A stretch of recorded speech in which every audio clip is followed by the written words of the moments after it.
விழுப்புரம் மாவட்டம் செஞ்சிவட்டம் செல்லப்பிராட்டி கிராமம். ஐயா மீண்டும் அந்த ஒரு ஸ்தோத்திரம் அந்த ஒரு இதை வந்து நீங்கள் சொன்னீங்கன்னா கொஞ்சம் நல்லாயிருக்கும். என்ன ஒரு சிறு ஒரு தவறு ஏற்பட்டு விட்டது, சொல்லுங்கள். ஓம் சக்தி லலிதா செல்வாம்பிகா சக்தி கலைத்தோட்டமாமுனியன் திருவடிகள் போற்றி போற்றி. நண்பர்கள் பக்தர்கள் அனைவருக்கும் என்னுடைய பணிவான நமஸ்காரம். விழுப்புரம் மாவட்டம் செஞ்சிவட்டம் செல்லப்பிராட்டி கிராமம் அருள்மிகு ஸ்ரீ அக்ஷர லலிதா செல்வாம்பிகை என்னுடைய ஆலயம். அந்த ஆலயத்தை தான் இன்றைய தினம் நாம் தரிசனம் செய்து கொண்டிருக்கிறோம். மிகவும் பழமையான பிராச்சீனமான தொன்மையான ஒரு அன்னையினுடைய கஷேத்திரம். ராமாயண காலத்து ஆலயம். இந்த கோவில் ஒரு 2007ஆம் ஆண்டு திருப்பணிகள் நிறைவு பெற்று மகா கும்பாபிஷேகமானது நடந்தது. அதுக்கு முன்னாடி இந்த கோவில் சின்ன ஒரு ஓட்டுக்குட்டாயில இருந்தது. இந்த ஊர்ல இருந்த மக்கள் எல்லாரும் இந்த அம்பால மாரியம்மனாக வணங்கி வழிபாடுகள் செய்து கொண்டிருந்தாங்க. இந்த அம்பிகைக்கு வருடத்திற்கு 2 நாள் திருவிழாக்கள் செய்வாங்க. கூழ் ஊத்துறது ஒரு நாளும் பொங்கல் ஒரு திருவிழாவும் செய்து வழிபாடுகள் செய்துக்கிட்டு இருந்தாங்க. வருடத்தை 2 நாள் பூஜை நடக்கும். ஓட்டுக்கொட்டாயில இருந்தது. ஆனா அப்பயுமே மக்கள் வந்து இந்த அம்பாள் மேல் அதிகமான பக்தி கொண்டு நிறைய வேண்டுதல்கள் செய்கிறது, பிரார்த்தனைகள் செய்கிறது, நிறைய அம்பாளுக்கு செய்து கொண்டிருந்தாங்க. அப்படி நம்ம ஊர்ல இருக்கிற அம்மனுக்கு வந்து கோவில் கட்டணும் அப்படின்னு சொல்லி ஊர் மக்கள் எல்லாம் சேர்ந்து ராமகண்ணியப்பன் அப்படிங்கிற அவருடைய தலைமையிலான ஒரு குழு வந்து கோவில் திருப்பணிகள் செய்யணும்னு ரொம்ப தீவிரமாக இறங்கி பண்ணினாங்க. அவர் நிறைய தடைகள் ஏற்பட்டது.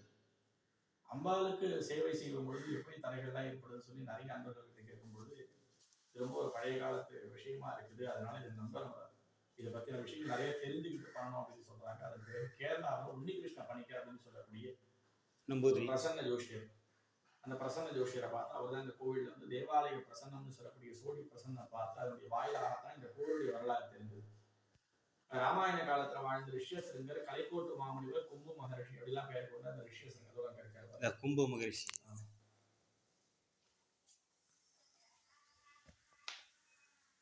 இந்த கும்பு மகா குரு ஸ்ரீ ரிஷ்ய கிருங்கர் ஸ்ரீ கும்பு மகரிஷி இவர் எத்தனை வருஷத்துக்கு முன்னாடி வாழ்ந்தவருங்க?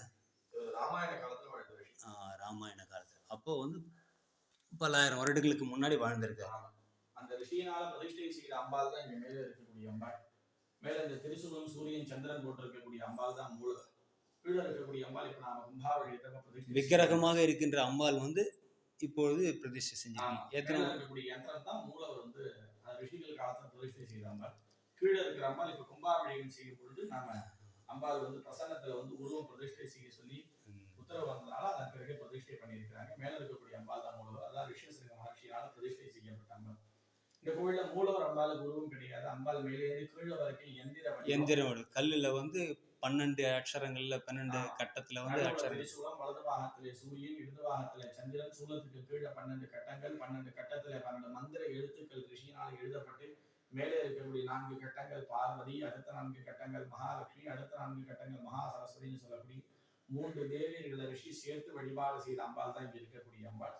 இதே மாதிரி 3 தேவியர்கள் சேர்ந்து ஒரே உருவமாக காட்சி அளிக்கக்கூடிய அம்பாள் குள்ளூர் முகாமிகி சோட்டானிக்கரை பகவதி. ஒன்று கேரளா, ஒன்று கர்நாடகா. நம்ம தமிழ்நாட்டில் இருக்கக்கூடியது ரிஷிசிருங்க மகர்ஷியினால் பிரதிஷ்டை செய்யப்பட்ட அம்பாள். அந்த 2 கோயில்களும் ஆதிசங்கரை பிரதிஷ்டை பண்ணியிருக்கிறாங்க. 2000 ஆண்டுகளுக்கு பழமையான கோயில்கள். அங்க காலையில சரஸ்வதி, மத்தியான லட்சுமி, ராத்திரியில் அம்பாள் காலியாக காட்சி தராங்க. நம்ம கோயிலில் இருக்கக்கூடிய அம்பாள் ரிஷிசிருங்க மகர்ஷியினால பிரதிஷ்டை செய்யப்பட்டிருக்கு. இந்திய தொல்பொருள் ஆராய்ச்சியில் ஆராய்ச்சி பண்ணும்போது இது குறைந்தபட்சம் ஒரு 18,000 ஆண்டுகளையும் கடந்திருக்கு அப்படின்னு சொல்லியிருக்கிறாங்க. இங்க இருக்கக்கூடிய அம்பாள் வந்து பாத்தீங்கன்னா உருவ வழிபாட்டுக்கு முந்தைய காலத்துல ரிஷி பிரதிஷ்டை பண்ணியிருக்கிறாரு. இங்க காலை, மதியம், இரவு 3 பொழுதுலையும் 3 தேவிகளை சேர்த்து பார்க்கலாம்.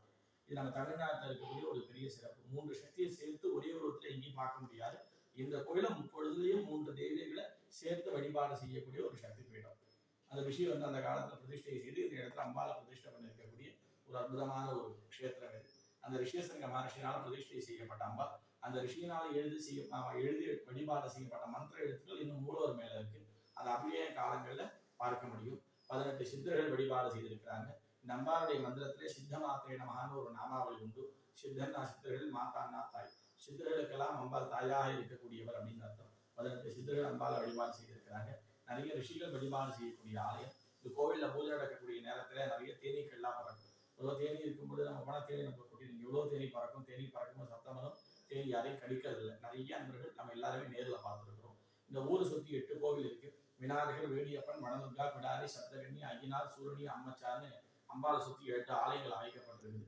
இந்த 8 கோயில்களும் ஓம்ங்கிற வடிவத்தில் இருக்கு. நடுவில் அம்பாளுடைய ஆலயமானது அமைந்திருக்கு. நம்ம மாவு போட்டு புள்ளிய வைக்கிற இடத்துல அம்பாளுடைய மூலஸ்தானம் இப்போ அமைந்திருக்கு. இங்கே இருக்கிறது வந்து ஓம் என்ற எழுத்து ஆரம்பித்து முடியும் அந்த இம்முன்ற அந்த புள்ளி வைக்கிற இடத்துல இந்த கோவில் அமைஞ்சிருக்கு. ஆமா, அமைந்திருக்கு. இந்த ஊரை சுற்றி 8 கோயில்கள் இருக்கு. இது எந்த காலத்துல அமைக்கப்பட்டதுங்கிறது யாருக்குமே தெரியல. இது அந்த காலத்துல இருந்து வழிபாட்டுல இந்த 8 கோயில்களும் இருக்கு.